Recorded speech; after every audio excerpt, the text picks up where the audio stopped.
Okay, so, back in the day, some computer nerds made machines that would take in a bunch of outside data, process it, and try to predict the future. To fund it, they predominantly sold the information to people who wanted to buy and sell stocks. Enough people started doing this that they started making the machines send out stock reports themselves, which other machines took in as data to further sell, buy, and report on stock themselves. This eventually created a massive feedback loop of stock data being managed by automatic intelligence, not the same as artificial intelligence, that outright blocked out the human element. And right now the open secret is that the market is out of human control. If anyone tried to remove these data loops, even one out-of-sync chain link could cause the world economy to collapse overnight. You following me so far? So basically, in tandem with this technology, the internet happened, and a load of marketers started moving to content marketing, which is the idea that the product and the marketing are the same thing, and that you're selling a lifestyle story, which is why, if you pay attention, most companies that used to just sell a product have made massive investments into media space. This is fine in and of itself. The 80s had a similar version of this. The problem is that the easy proliferation of consumer data reaches these automatic intelligences, and they begin to report on what kind of narratives sell versus ones don't. Simple, right? Well, not really. You see, we live in a post-hyper-normalization world, a Soviet term for propaganda that keeps things all something when the reality is different. When you mix in marketing and propaganda with feedback loops, and add on top of that Google's ad program that essentially bubbles people into feedback loops, and only give them what they want to hear so you can sell them something, it basically creates mass psychological dissonance between different groups of people that, consciously or not, have their life's context formed around media narratives. It's one reason why the social justice stuff is hitting so hard now, despite the fact that America is an otherwise pretty prosperous country with no major problems causing anyone to starve. Anyway, the implication is that you basically have cultural narrative context being created by literal abstract machinations who may or may not be intelligent.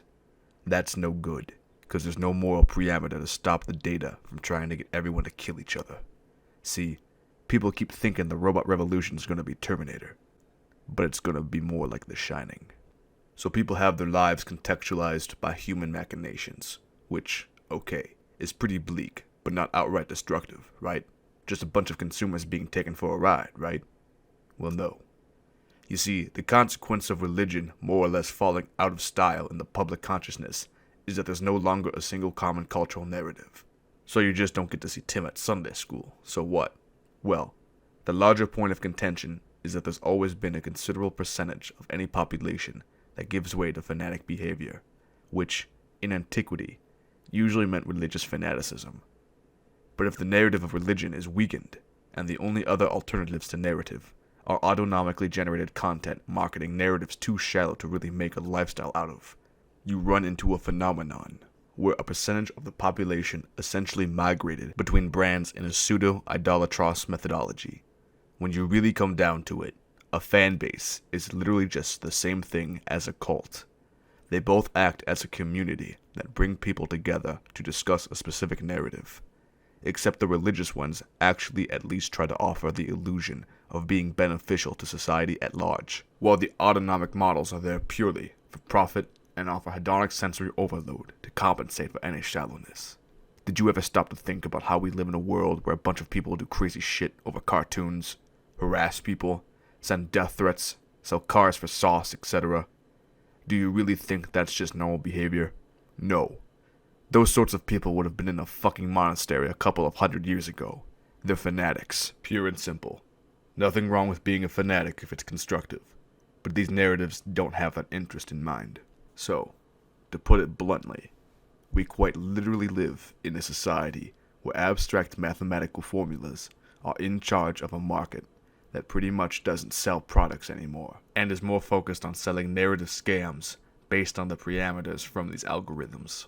And a bunch of wackos who in another lifetime would have been witch burners, who have nothing to spiritually satisfy their intrinsic obsessive tendencies, are replacing a common cultural narrative with many different smaller ones in different tribes, which is how you end up with Nazis and commies in a prosperous capitalist country thinking the end of the world is next week, literally creating their own problems. One could argue that we have too much freedom of choice when it comes to information about narratives, and it's actively harming the society. The Russians use avant-garde techniques in their propaganda to give their population so much bizarre data to sift through, they just conform with no real goal in mind. The Chinese just censor and have less overall data fed to their population. But Americans simultaneously have too much data and too little diversity in the data, making it easy for context to corral them into a specific mindset. And all it takes is a pair of eyes to see that the current mindset of American populations is apathetic versus messiah complex murderousness. The silver lining is, I think, these marketers don't know they're playing with fire. I don't think it's entirely out of the question that someday soon, a crowd of angry people will actually lynch content creators for not towing their own narrative complex, and very soon, they may begin to live in fear.